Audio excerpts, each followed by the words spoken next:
Behold our object, the end, the result of the great speculations of antiquity, the ultimate annihilation of evil and restoration of man to his first estate by a Redeemer, a Messiah, a Christos, the incarnate Word, reason or power of deity." Unquote.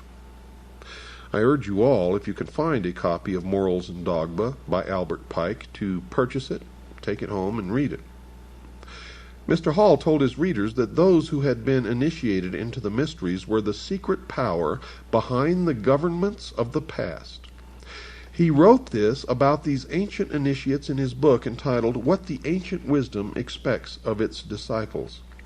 Quote, "They are the invisible powers behind the thrones of earth, and men are but marionettes dancing while the invisible ones pull the strings. We see the dancer, but the master mind that does the work remains concealed by the cloak of silence." Unquote. Remember, I told you folks that if you don't open your mind, and if you don't quit believing dogma, if you don't quit believing what people tell you, if you don't stop believing what Dan Rather tells you on the 6 o'clock news, or your local minister down at your church, or your mother, or the President of the United States, and if you don't start digging to find the truth yourself, you, the sheeple, are the marionettes dancing while the invisible ones pull the strings. And until you change that pattern of your life, you will always be the puppet on the end of someone else's string. And I know that that's not what you want to be. Is it? Well, if it's not, change your life now. Stop believing what you're told, including what you hear on this show, unless it checks out in your own research, your own experience, your own digging. Each of us must find our own truth. And if we are really looking and digging, we're ultimately going to come to something near the same truth for all of us. And I can tell you now that most of us have been living in fantasy land for all of our lives. We don't even know anything near what the truth of any matter is. And we must begin an honest search, starting from the beginning, wiping the slate clean, cleansing our mind, and looking at the world, beginning again, as though through the eyes of a newborn child. And you will find that most of what you've ever been taught in your entire life is a lie. Is a lie. Other writers, folks, have confirmed the thoughts of Mr. Hall. A Masonic scholar named George Steinmetz also acknowledged that these mysteries exist and that some of the members inside the Masonic lodges are custodians of the secrets. He has written this in his book entitled Freemasonry, Its Hidden Meaning. Quote, "Ancient secret doctrine, which is concealed in Masonic allegory and symbolism.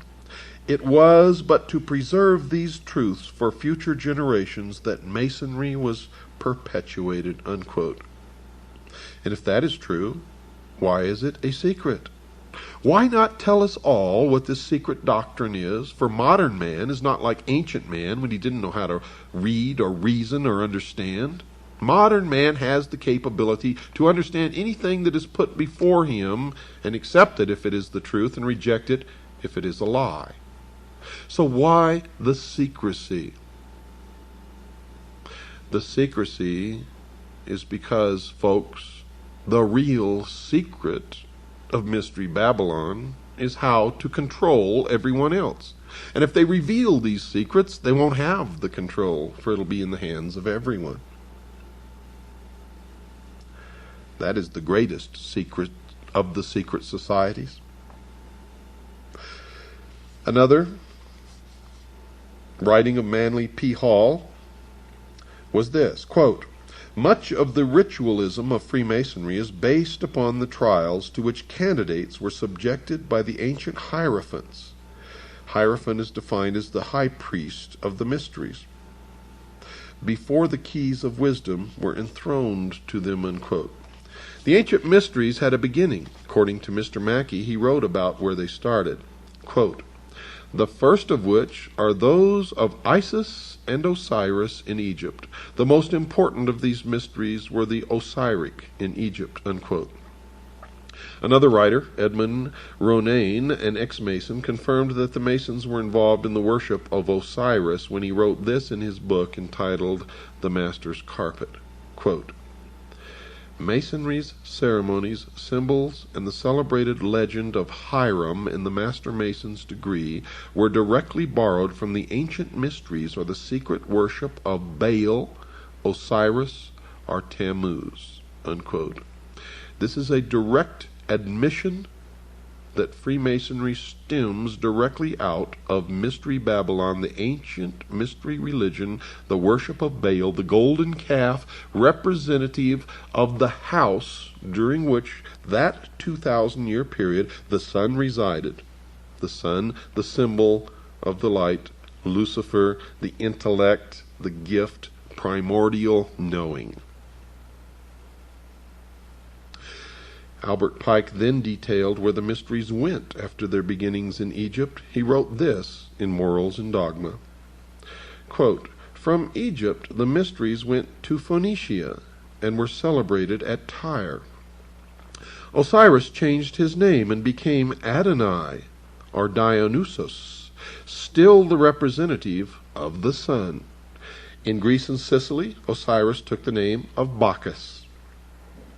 So the ancient mysteries conceal an important mystery kept secret from the average person.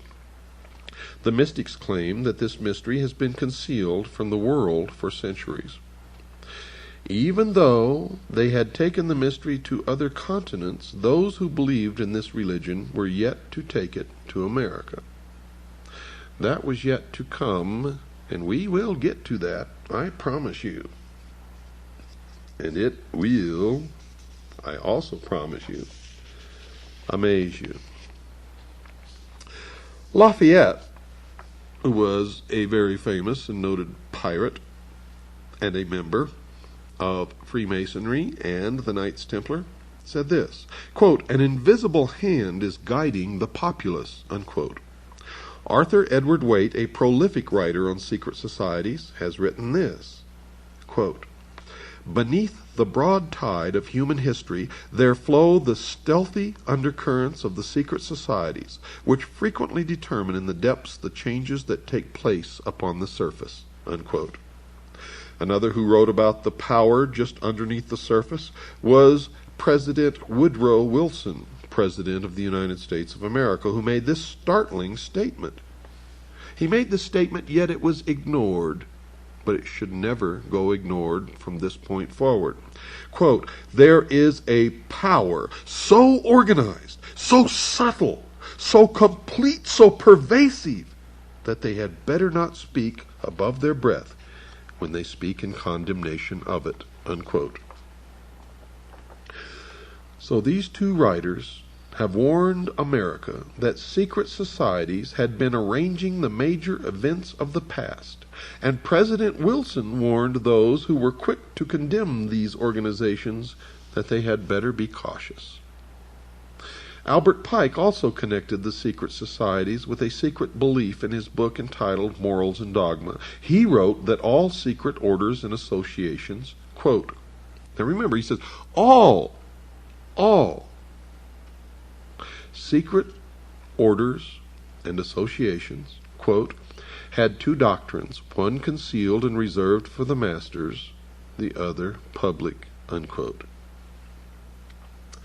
Now, one such secret society with two doctrines was the Illuminati, and Professor Weishaupt, its founder, boasted of his organization's secrecy. He realized that this secrecy would enable them to decide the fate of nations, and because their deliberations were secret, no outsider could interfere.